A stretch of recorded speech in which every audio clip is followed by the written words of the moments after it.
Hi guys, so this is just going to be my sort of basic face routine. I did a video about this probably about a year ago now, and a lot of the products have changed. There's been a few additions, a few taking aways, and this is basically the sort of stuff that I would do before I come on camera and do like an eye tutorial. So anyway, let's just go right ahead and get this started. The first thing that I would do obviously is moisturise. I've already done that. At present I'm using a Skin Clear oil-free moisturiser from Boots. I'm using this because my skin's decided to like break out and go really oily and stuff. Aside from that, I normally use a Nivea one, which I can't see on my desk at the moment, but it's like, oh, I can't even remember the name of it. I'll post it in the down bar. But anyway, so the next thing I'd do is I would apply Laura Mercier's foundation primer. Now, I put this on with the foundation brush that I would use for my foundation afterwards. Now I probably only use about that much, really. And yeah, I've got to say I'm in love with this stuff. It's like fantastic. I mean, I never sort of used to use foundation primers all that much. I tried That Gal from Benefit. I can't remember whether I put that in one of my previous videos. But I tried it at some point either early on in the year or last year. And it was nice and all, like, you know, it did what it said on the tin, you know, it was a face brightening primer, but I found it didn't keep my foundation on any longer. In fact, I think it kind of took it off a bit quicker, and yeah, I didn't really sort of like that, and also it ran out really, really quickly. I mean, I spent like £20 on it, and it ran out in less than a month, and it's like, £20 for a product, you know, you want it to last a bit longer. This one cost me, I think, £27, and I've been using it for more than a couple of months actually. I started doing this before Guys and Dolls, I think, so that was late March.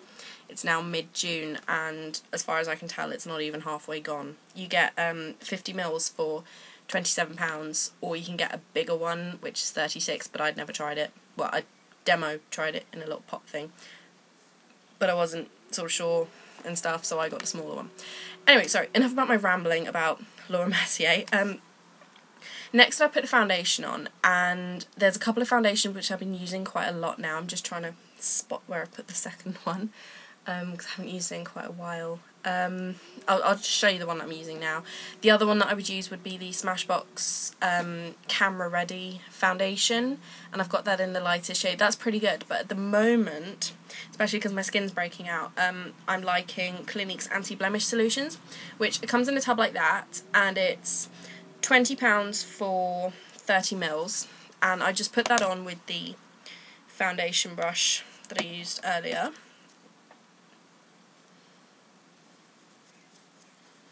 And it gives a really good coverage, but yet it still allows the skin to breathe, which is one thing that I really like. Clinique also, unlike a couple of makeup brands, do makeup for pale people like me.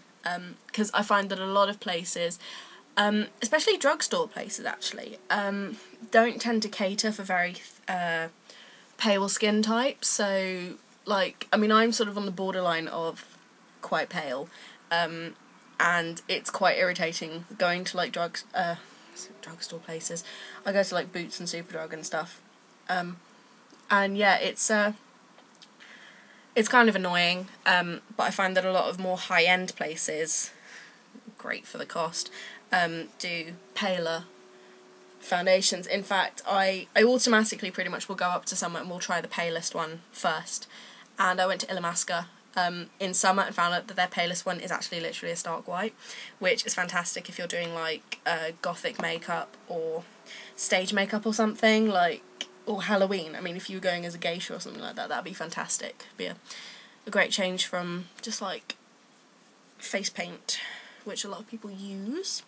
So yeah, anyway, so Clinique do, this is their palest one and it suits me, which I like. And yeah, so I'm just going to make sure I haven't got any streaks on that. And yeah, so that's my foundation. Next, I would use I'd use Stay Don't Stray by Benefit, which is quickly becoming my favourite product at the moment. If I was favouriting any products for June or May or anything, this will probably be in there. Just a reminder on my computer's just popped up. But yeah, so Stay Don't Stray comes in a tub like this, and it's a foundation, eyeshadow and concealer primer, and that basically means it will help your eyeshadow and concealer to stay on for longer. I've actually used it as a concealer on its own, and it works very well for my skin tone, but however, it wouldn't work on darker skin tones. I tried it on a friend of mine who has a, in fact, what am I talking about? She's been on my channels. Elisa, who has a kind of dark Asian sort of skin tone.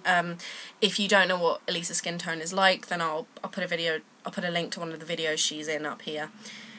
But yeah, and I tried it out on her, and it wouldn't work as a concealer on its own for her. It would work as an eyeshadow base if she was going to do bright shadows, but it wouldn't work as a concealer on its own.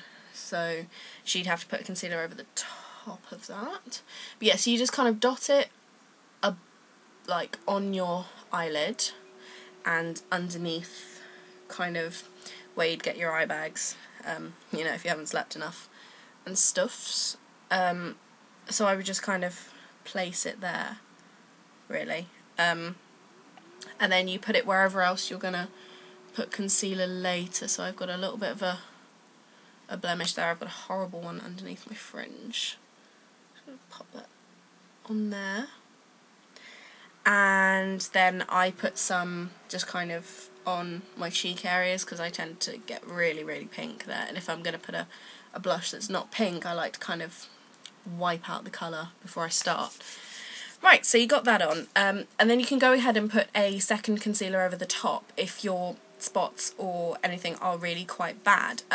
Mine aren't normally that bad, but I'm just going to put a bit of a concealer over some of the areas because they are a little bit horrible at the moment. This is It Stick from Benefit, and I actually got this free in Glamour magazine. I'm going to do a video about the freebies they're doing up here. I'll post a link when I've done it. Right, so I just put that in. I put that to the sides of the nose, sides of the mouth. That was a Michelle fan trick. She always puts concealer there, and I started doing it, and now I kind of understand why she does. So yeah, she does it in pretty much all of her videos. I'll put a link to her channel up here. I'm putting so many links in this video. Let me just have a look. My mirror's over here, but that's not blended. I'll put a bit up here, just to kind of take that angry spot out, and a bit up there, and then that should be cool. So that's me all concealed, and then I'll just go in with a mattifying powder. I have been using MAC's Select Sheer Loose Powder in NC15 for about a year now, but I've actually found Rimmel's Stay Matte Powder is pretty good. It's a pressed powder, so I can't take it out like I do with the loose one, because I find that they break very easily, which is annoying, and it's why I actually started getting loose powders.